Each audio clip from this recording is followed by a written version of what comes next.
Hello and welcome to this short video that I made. It's the middle of October in 2020 and I've been asked just yesterday to deliver a talk online to colleagues and PhD postgraduate students at Marjon about social media and networking, with a particular angle that is thinking about social media networking in relation to research and the research that we do, and us working in higher education. So what I've done is I'm going to re-record, and based on that conversation we had yesterday, I'm going to record something that people who were not there, or even people that were there and want to punish themselves by watching it back again, I'm going to try and capture that in this video. So I'm just going to hand over to my slides now. Okay, so with the topic of social media and networking, I think it's really important that we think about what we really mean by those two phrases to start with. Networking I'd like to consider first of all while I clean my glasses, but for me, networking, the first thought that I get when I think about networking is the kind of the transactional, mechanistic approach of being a younger professional a long time ago, and someone pushing me into a room where there's people that I don't really know, and I have to drink wine and eat cocktail sausages and speak to people that I don't know. And so the kind of the awkwardness of that, and the idea that all we're doing is networking for networking's sake, and that we're trying to go from nothing to building up links with people, is not what I think is networking, clearly. But we need to move away from that idea if that's what it is, and in the sense that networking in its own is just a means to an end, whereas being part of a network of like-minded people, or several networks, which I think is more important, of like-minded people, is a real strength. And we'll look at some of the reasons why it's an important thing, why I think it's important, in a slide or two. But what we're talking about is trying to develop a network with like-minded people, because being part of a group has been shown to give us a sense of pride and self-esteem. And just looking at that diagram, it makes me think of a spider's web, and the fact that insects will struggle to fall through and away from that spider's web, and even the stickiness of the spider's web. And I know that I've felt strength and resilience from being part of a number of networks, both in real life with people that I see or used to see day to day, but also from those people that I interact with, and many people that I've only known in electronic interactions on Twitter or on Facebook. So I think it's a really important thing to work towards, for our own sanity, as much as some kind of institutional CV-based goal to have a network and be able to tick a box. I'd also think that we need to think about what we mean by social media. So on my little image there are some classic social media brands, but social media really refers to not brands such as Twitter and Facebook, but really what we're talking about is ways in which we can use different types of electronic media to be sociable. So the original versions of the internet that I was familiar with, maybe not the original versions, but were people building websites and you would view a website.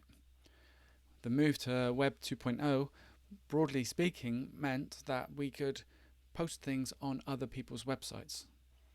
And this is where social media's come from. So Twitter is really a microblogging site where there is one site that's been made, but other people can contribute to the content on that site. Same with Facebook. And so there are a number of ways in which we can do this. And in academia, what we would be talking about in terms of sociable media would be things like the use of Mendeley in creating groups, LinkedIn, ResearchGate. These are all socially interactive forms of media that can be used to form connections with other people. So that's really what we're talking about. Not just what we would generally see as social media when we look at conversations in the media. So why social media? So if we were to try and so I am clearly talking about this topic because I have a passion and I have a lot of experience which has kept me using social media, and in particular for work that would be Twitter. So I am, on balance, very positive about the use of Twitter and more broadly speaking, social media for lots of reasons: to stay in touch with students, to build new links, stay in touch with colleagues, and the reasons that you see on the screen there. So the ability to publicise work. So if I'm producing research work, there are a number of reasons why it's important for me to try and get that work out there. Firstly, just the personal satisfaction that someone is going to read this thing that I've written, but also there are outcome measures, and there are reasons why it's important, such as impact and ref and all sorts of institutional academic reasons, institutionalized academic reasons why it's important that we publicize our work. It may be that we seek to publicize our work so that we can collaborate further on future projects as well, for example, so that can help us as individuals. There's a sense of public engagement which also fits into this institutionalized higher education need to demonstrate impact, and that our work is connected to the real world, both in terms of what shapes the research that we do, but also in terms of the impact that the research has out in the real world. Building a network itself, so being involved in social media can be in its own right a way to build a network. And in the discussions that we had yesterday, we talked about the fact that different people at different stages of an academic career have a different need to build a network. More established professors with long research portfolios who have managed to do that before the onset of social media, and in a different environment in which we live in now, may quite rightly feel that they don't need to engage with newfangled social media. But that's from a position of power where they do have those roles, those long track records that can allow them to get more funding, those networks with the people that are deciding where the funding is already established through conferences often, and through work and working in lots of different establishments, whereas younger researchers that are looking to build a career then would benefit from this in a different way. So there's a different cost benefit scenario.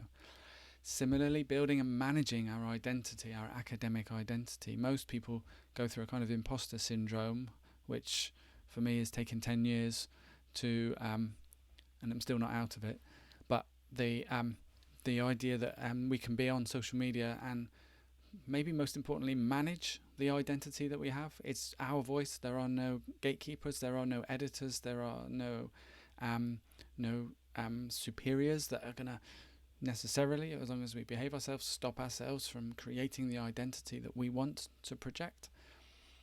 Similarly, issues around identity, much of the literature focuses on individuals, but our identity is a social identity, really. And so how we identify with other groups, how we categorize other groups and see the landscape in front of us, and then how we choose to identify with certain pockets of this landscape, this network, and then how we choose to act are all interrelated.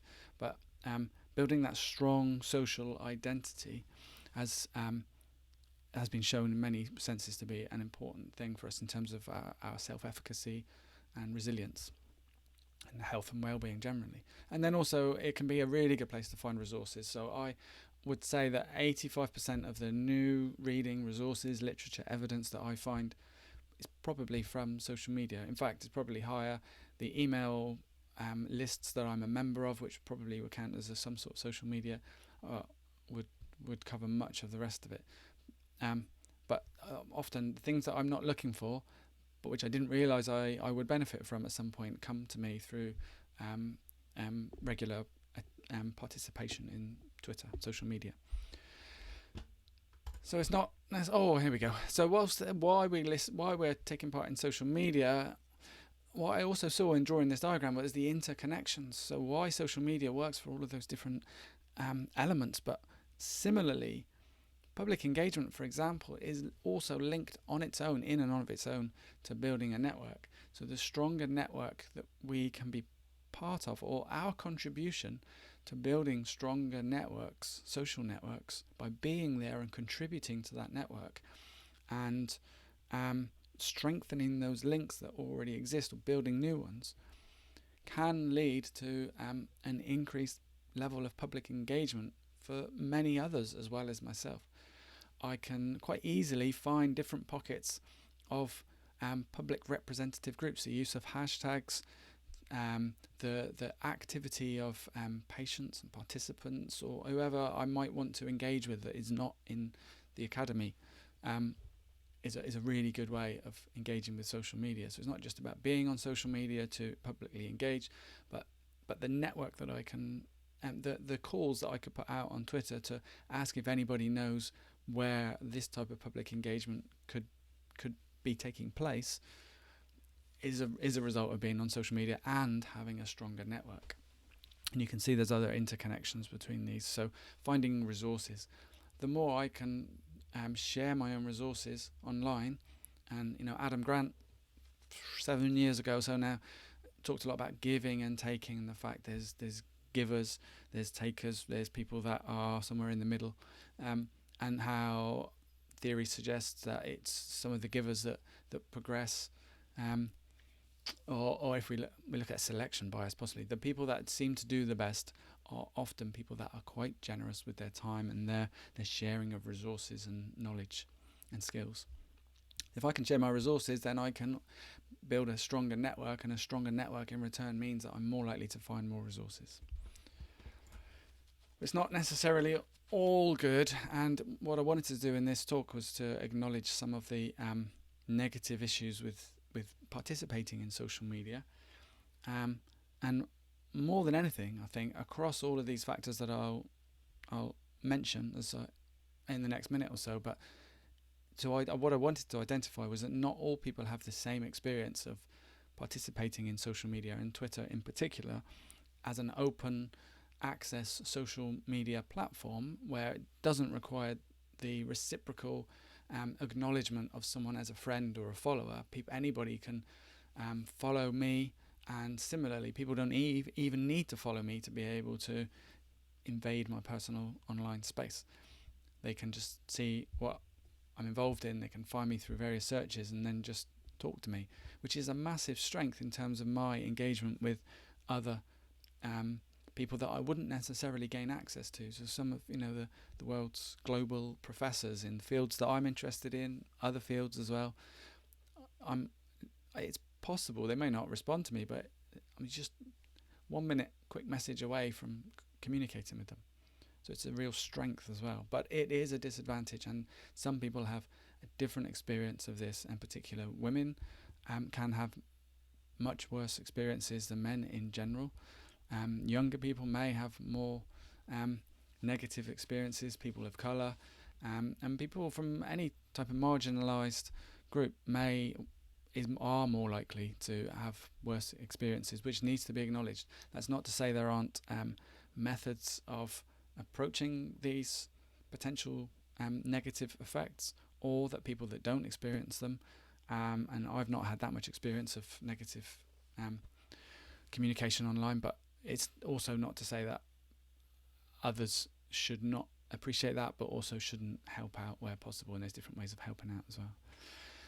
So some of the reasons why I think, some of the negative reasons that people give, that sense of permanence, that sense of what I write now is going to be thrown back at me in 5 years' time. I'm lucky enough that I was my mid-30s when Twitter was invented, probably, when I certainly became involved, and so I haven't had that period of being a complete idiot in my youth, quite an idiot in my middle age, but not a complete idiot thrown back at me. And I know some people who've had that experience of that is what Twitter is, find it more difficult, I think, to engage professionally as someone else. It's not just that permanence, but it's that sense of Twitter is for messing around, and how can I suddenly be professional in this space? It's a challenge. Time would be probably the most common reason for not engaging in social media, and we'll look at that a couple of times on the slides to come, but I think the main issue with time is that if we look at social media as something that is just layered on top of our current existence and our current work and personal tasks and the things we have to do in our life, then we are going to see it as something that's just another thing, it's just extra. My personal experience is that my social media activity is more embedded in my life, which can be problematic sometimes, but as I've already said, where do I find literature? Where do I find evidence? This is something that we have to do as academics. to stay on top of contemporary evidence. And I do nearly all of my finding on social media. So if I were not to be on social media, then I would need to book in time somehow. Where else would where would that time come? It's not a negative sum game. Similarly, connections, the conferences that people go to. For years, academics have been going to conferences, and it would be well accepted. All of these top professors of the older generation, very few of them would say that conferences are pointless. Many of them may say they don't like them, but nearly, I think most would say that conferences are part of the game, and however much we like them, we need to be going to conferences to share our work, to meet people, and to get something on the CV, for example, as well. Now, social media can't replace all of that, but it can certainly replace some of it. So if we think how much time has been devoted to going to conferences over the years in academia, and then we think, well, how much of that time could have been saved by not travelling, or how much more efficient is it to be engaged with many more people over a longer period of time, then it starts to look like it's not just extra, it's something that should be embedded into our academic practice. That sense of imposter syndrome and having a voice, because Twitter particularly is microblogging. It's about saying something and contributing, and its algorithms are built really so that we don't just repeat the things that other people have said, but we say something new and we add value to this platform. So it's difficult as a younger academic, I think, and any type of academic who has any sense of self-awareness to feel confident that what they're saying does not make them seem stupid. I think I probably embrace the stupidness, but definitely there are things that I won't say because I don't think this is a bad thing to stay out of areas where we're not confident, but where we're confident to contribute to the general conversation. Abuse and harassment I've touched on in terms of different types of people and their own lived experience of being on social media. There are methods to deal with abuse and harassment. There are mute buttons, there are unfollow buttons, there are block buttons, there are reporting buttons. There are many different ways, and I think to cover this as briefly as possible, because it would warrant much more time and discussion between people that have ideas about how they've dealt with it, is that it does happen, and there are ways of dealing with it, but I think there's more to be gained in general than there is to be lost, I think is possibly the best said on that. And then we have a sense of frivolity or not being appreciated by senior colleagues, and that idea that, again, the value placed on presence on social media and our own belief in why we take part, what's our rationale for taking part in social media as an academic. I think the more mechanistic we see it, and the more we think that we have to be doing this thing just because someone says that we have to be there, I just don't think that's going to work. The challenge of having bosses that may think that time on social media is wasted is a challenge that I've not experienced at all, but I know some other colleagues in other institutes have felt. And these are all things that people have said reasons not to. But as I've already pointed out, on balance, I think there is way more to be gained from my own experience than there is to be lost. But these issues need acknowledging.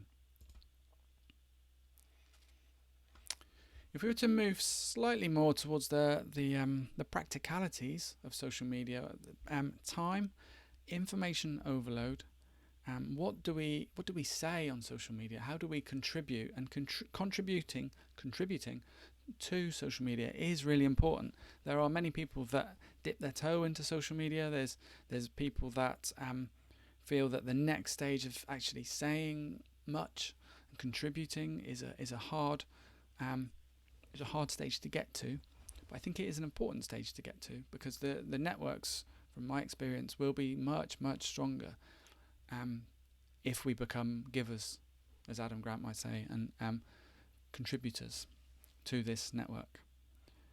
On the board screen, on the screen, I've kind of got Twitter in the middle, but you can see these are some interconnections that I use in my life, and they are there to deal with some of this information flow in and out. So my website is quite an important part of my behaviour, my contribution to social media. So I maintain a personal website that I have for as long as I've been on Twitter, and nearly as long as I've been working in higher education. I use my website predominantly as my own bookmarks page. So when I'm constructing new lectures, or I'm doing lectures on new topics or research, that stage where we gather up lots of research and then we start to refine and focus in on the key bits that we want to communicate. That initial stage where we're building lots of links and we're reading lots, I collate that together and I will stick it onto a web page.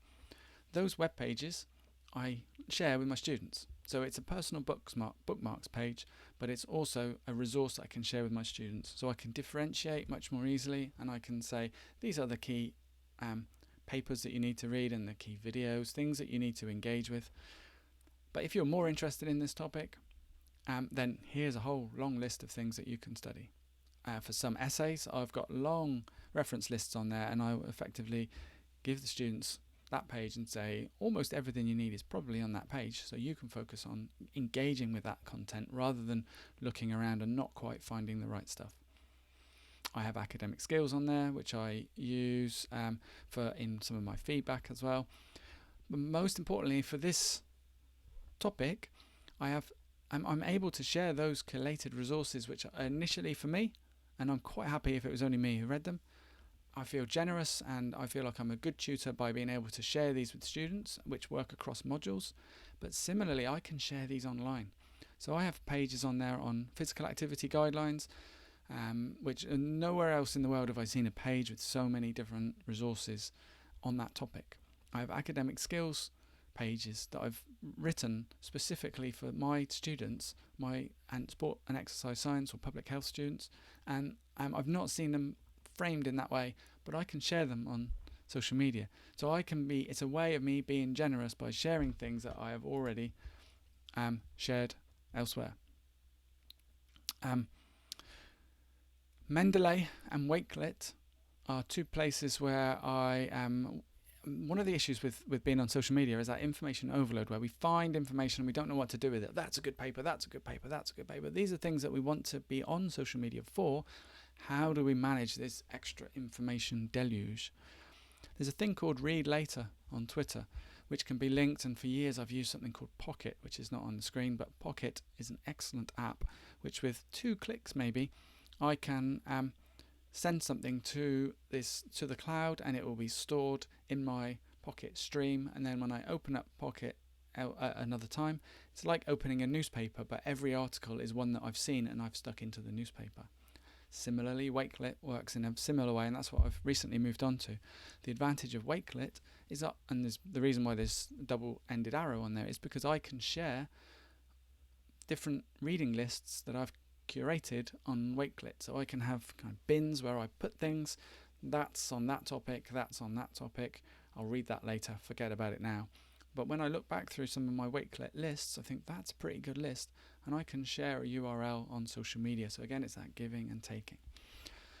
Similarly, I might email things to myself, and then there are automated services like If This Then That, which is an intermediary app which allows me to set up things that if I press like on a tweet, it will store it, and you can save it as a PDF, or you could store it in Google Docs. Or there's an awful lot of potential on there. I don't really use that app, but if you're looking for these connections, then If This Then That may be something that helps you.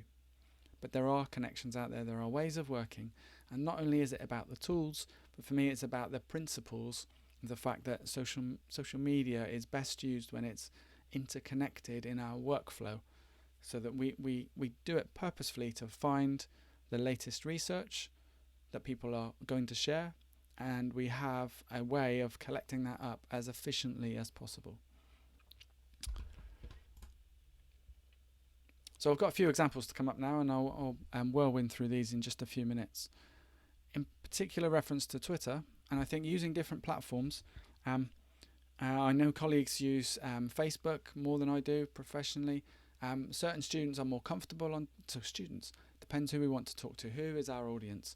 One of the strengths of social media and Twitter is, I've talked about this social identity, one of the strengths and weaknesses is this multiple identity issue. So it's an approach that we can choose to take. But from my experience, I think there's a need to not a need. Some people will be on Twitter and will be the pure academic. There'll be nothing personal. That's my work account, and Facebook will be personal. Personally, that's not how I approach it, but that is broadly how I approach it.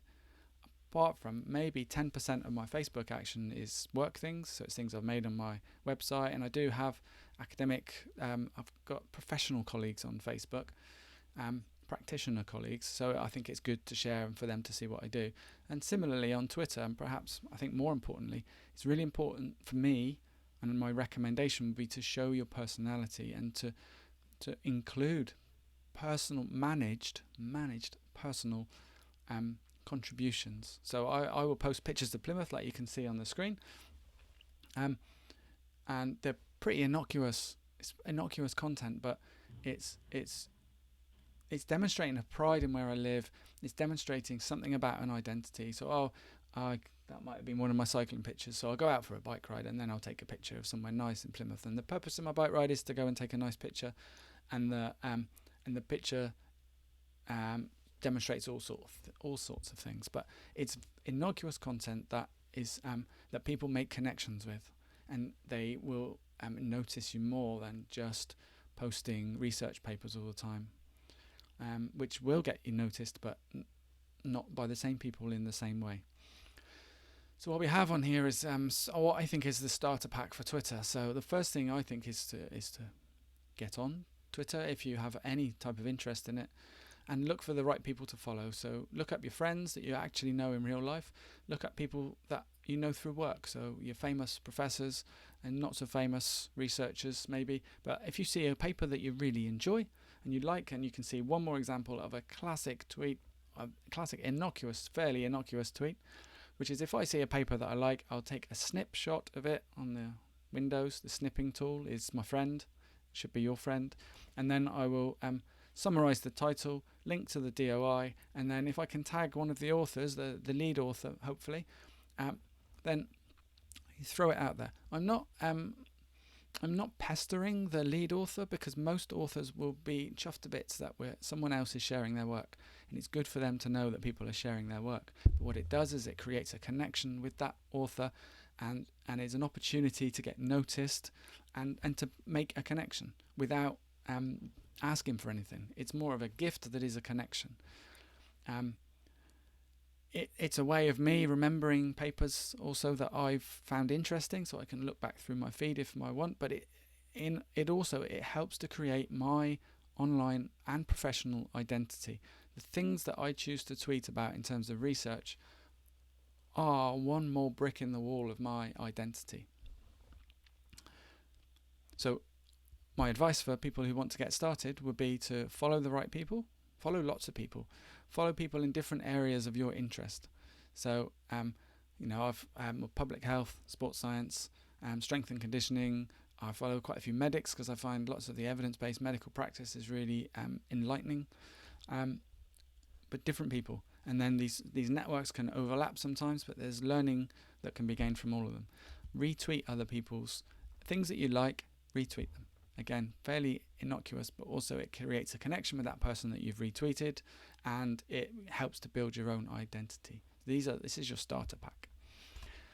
People that are beyond the starter pack, once we get there, then these are some other examples of good practice, what I think is good practice in social media. So the middle one and the bottom one are things on my website that I've already talked about that I've shared with others. So my work in blended learning, and then some academic skills work that I've done. And these are the type of content sharing posts which, generally speaking, people will like and will get me noticed and will create new connections with other people. Similarly, someone else's example of the same sort of thing, someone who's put lots and lots of work into a social learning theory website, an interactive social learning website, and has tagged lots of people to get some interest in it, and it's a very good resource, and I enjoyed finding it. So you can share things that you've made, share as a gift with other people.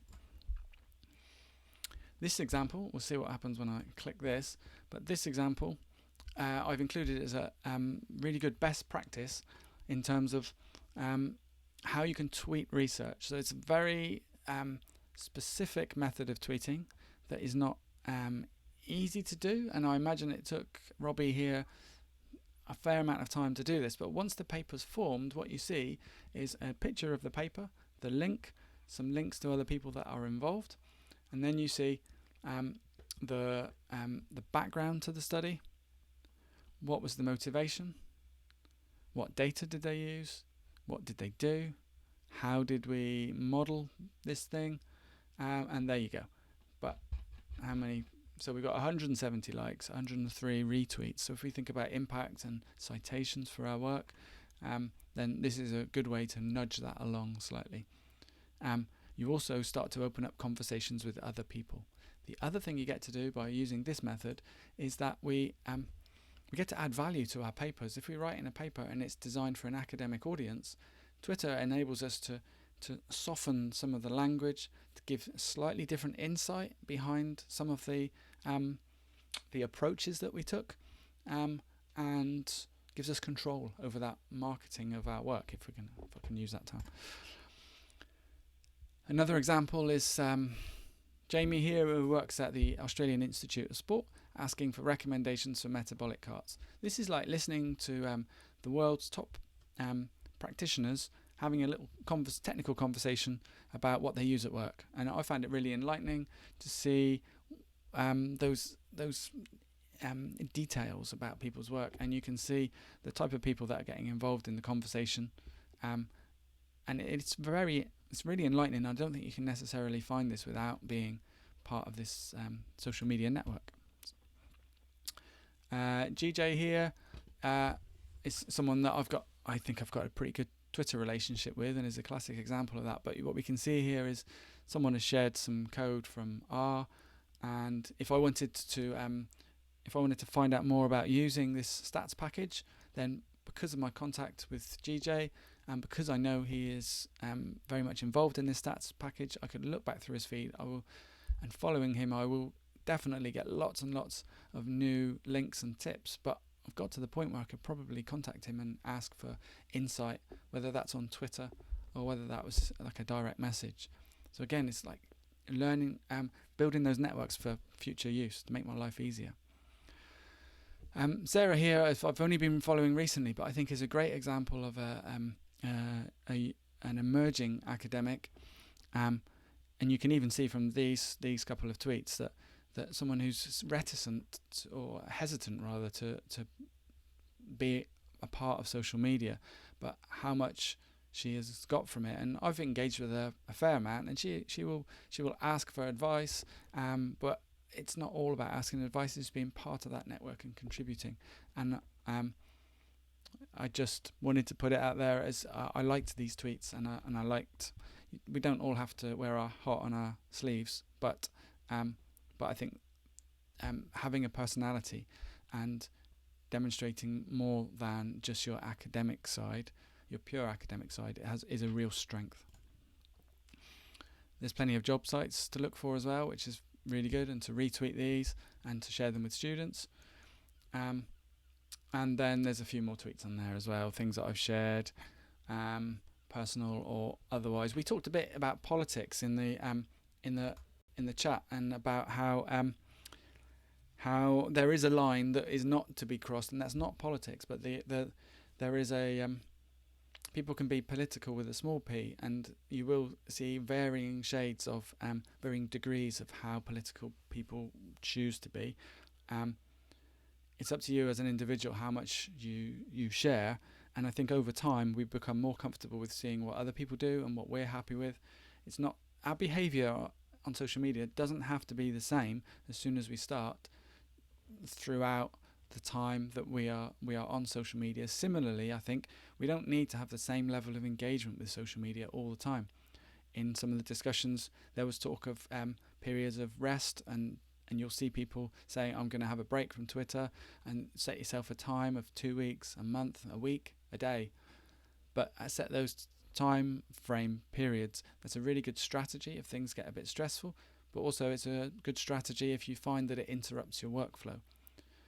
But planned periods of stepping away are perfectly acceptable. So our relationship with social media doesn't have to be a flat relationship. It can vary. It can be busier. It can be quieter, and also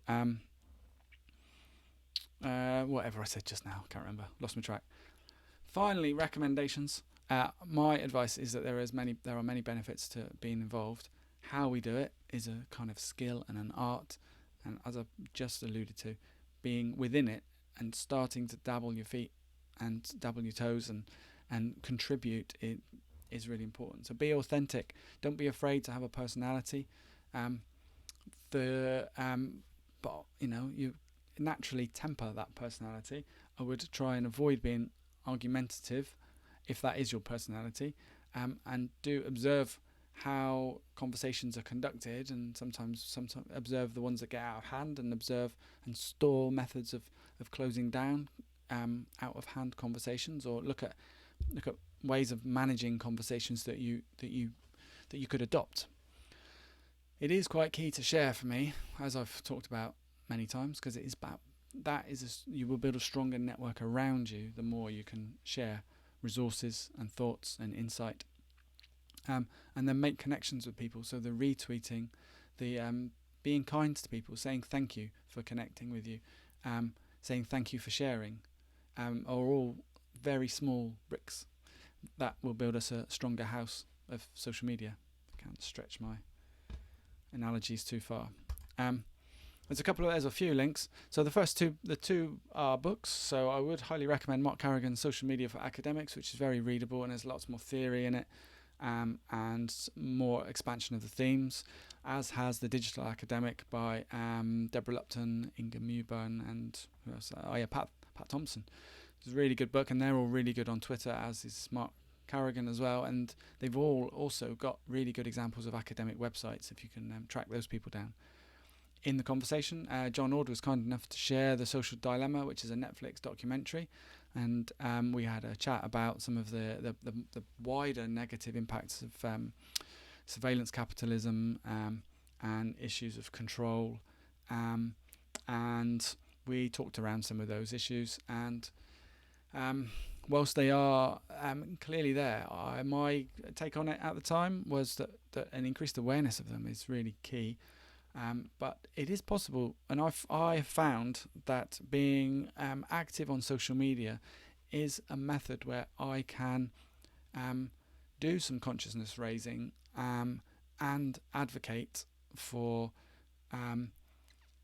public health practice. And one of my best projects was identifying how Coca-Cola have co-opted some of the physical activity agenda, and it's being on social media was the reason for that study in the end, and also was a method by which I could talk more about that and raise awareness of some of the issues which myself and Cass Gibson were able to identify. So it is possible to actually see the darkness of social media, but use social media to try and spread the word about some related issues. I think that is me done. Hope that was interesting. If you've got any more insight into social media, and if there's anything you think I've said which is rubbish, which no doubt there is, or if you want to have a conversation about improving your social media presence or enjoyment even of being part of social media, to get some of the benefits that I believe are clearly there, then please get in touch with me. I'll try and post some resources close to this video wherever I post this video, but thanks for watching and take care.